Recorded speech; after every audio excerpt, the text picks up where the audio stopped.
Hai, Assalamualaikum dan selamat datang ke NJ TV. Hari ni saya nak kongsikan resepi biskut Arab yang semestinya mudah dan sedap. Ini adalah antara biskut kegemaran saya dan keluarga. Cara membuatnya mudah dan bahan-bahannya pun tak banyak. Jom kita tengok bahan-bahan dan cara membuatnya. Jom kita masak. Mula-mula sediakan 200 gram minyak sapi.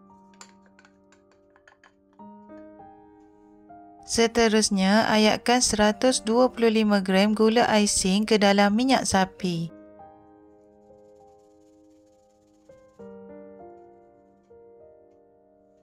Dan gaul sebati.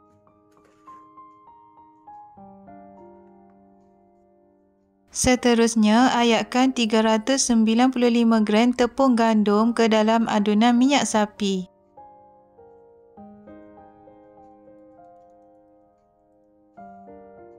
Uli adunan ni sehingga sebati dan membentuk dough yang boleh dibulat-bulatkan.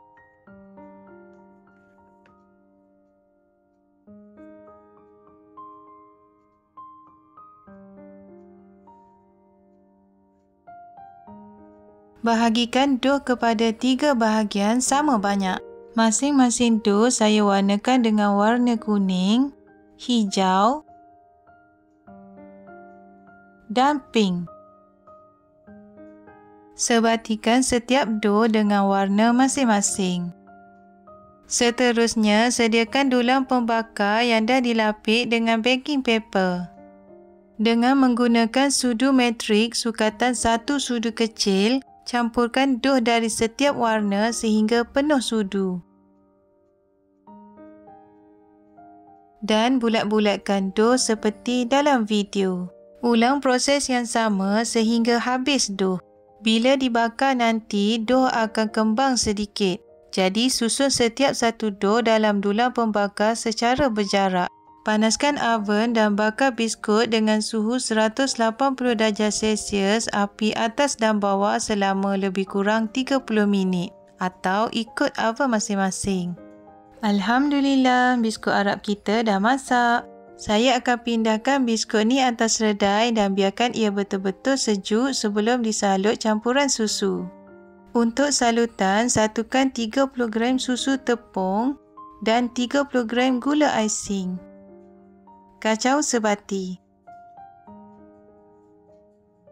Setelah biskut sejuk, gaulkan biskut dengan bahan salutan dan masukkan biskut dalam paper cup.